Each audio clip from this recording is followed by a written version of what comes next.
No, I was impressed reading the book about the research that you've done and how it supports the feelings that I've had about how I can keep myself from ever being depressed. Well, I just need to be outside more. I need to be exercising more. Just because we have all the food in the world to eat doesn't mean we should eat it, because the people that do become obese, and that leads to a lot of health problems.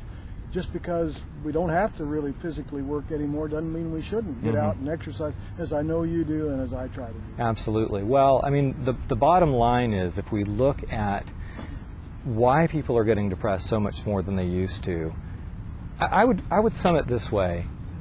There's a profound mismatch between what our brains and our bodies were designed for and the world that we actually inhabit now in the 21st century. If I could put it in just one sentence, I would say the following. We were never designed for the modern, sedentary, sleep-deprived, socially isolated, indoor, fast food-laden, frenetic pace of modern life. And the result is an epidemic of depressive illness. And so what do we need to do? We need to reclaim 6 key protective, healing habits of the past. They've been there as part of the human condition from our remote hunter-gatherer ancestors all the way through our agrarian ancestors, all the way to the present, and yet over the past century they've slowly disappeared. And we can see it even from the time that you and I were kids to the time of today's children. When you and I were kids, it was common for us to spend most of the day outside and physically active, most of the day involved in social activities and exploring and getting sunlight and all of these things that profoundly, and this is kind of a surprise to people, these are things that profoundly change brain chemistry. And most folks who are going to be listening to us have probably heard about depression as a brain illness, as a so-called chemical imbalance, and that leads a lot of folks mistakenly to think, oh, well, if depression is a chemical imbalance, therefore the only possible way I can fix it is to ingest more chemicals, in other words, take medication.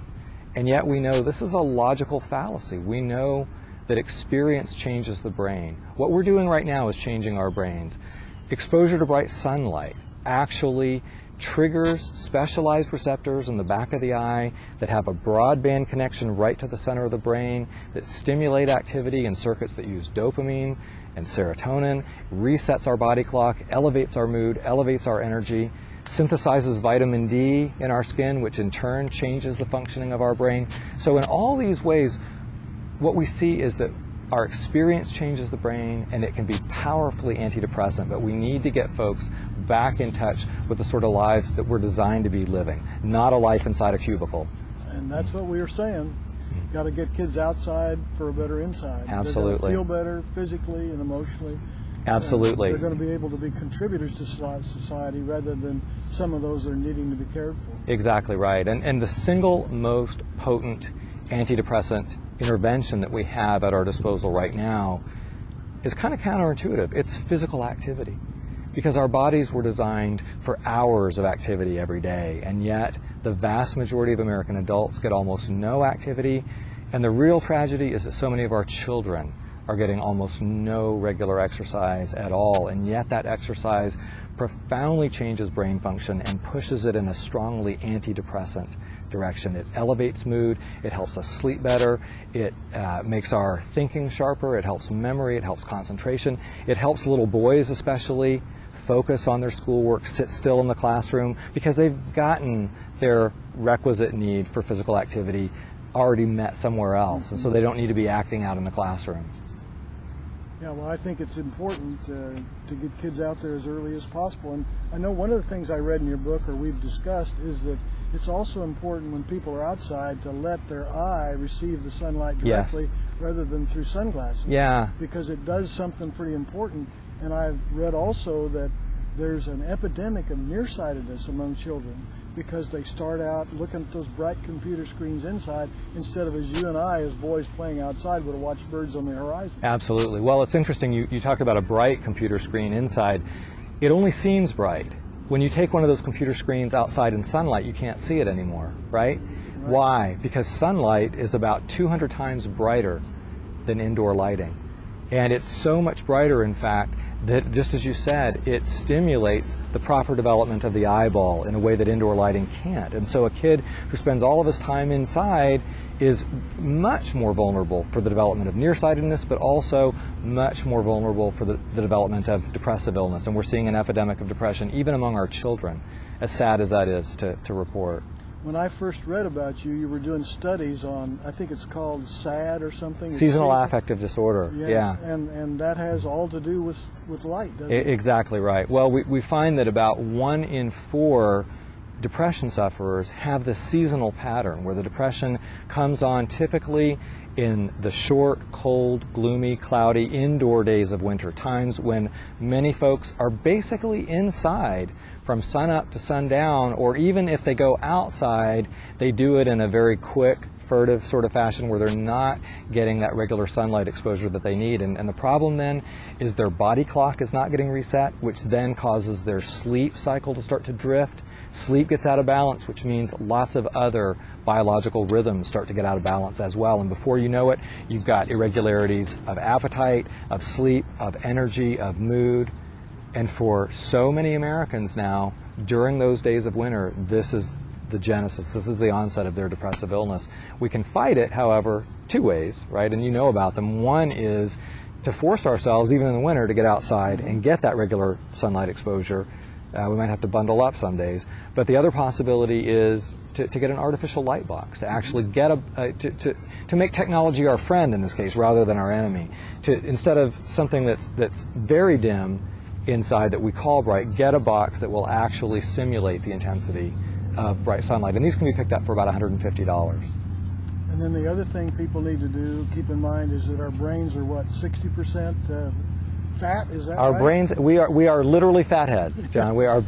Our brains are 60% fat by dry weight, and there are 2 important kinds of fat that we can only get from our diet. And one of those key fats, in fact, the most important fat that our brain needs, omega-3s, has largely, tragically disappeared from our diet.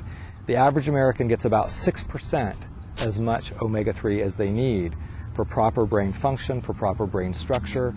And it's a catastrophe, because what that means is for so many Americans, their brains are not working as designed because they just don't have the right building blocks. Well, I think you've summarized your book pretty well. And do you have anything else to add? I would just say I've enjoyed the book a great deal, and I hope the people that see this little video on our website will choose to buy the book and read it, I think, and give it away to their friends, because to me it could be the salvation of a whole generation. I mean that. I'm really impressed with what you've done, and it's easy to read, so I'm encouraging everybody to read it. Well, John, thank you for the kind words. I appreciate it, and I just want to say you're a true kindred spirit, and I so much appreciate the work that you're doing to help our young people reclaim these habits that are supposed to be there in their lives, that have slowly disappeared, and that really have been undervalued. And so you're doing such a valuable service to educate the public first, and then secondly, to give them an opportunity to reclaim these habits in their own lives. I think we have an opportunity here in Lawrence, now that the school board has acquired some acreage where they contemplate the possibility of a wellness campus, where we can bring together all the elements of wellness, physical, emotional, intellectual, because we'll have the assets for that all in one place. Absolutely. And as you and I talked about before, on this one campus, a person can come, a child can come and find 6 different antidepressant elements all in one place. They can experience physical activity, they can experience social connection, they can experience sunlight, which they need, they can have engaging activity that will prevent their minds from dwelling on negative thoughts, they can experience factors that will help them sleep better at night, and we know that exercise and sunlight both help improve the quality and the quantity of sleep.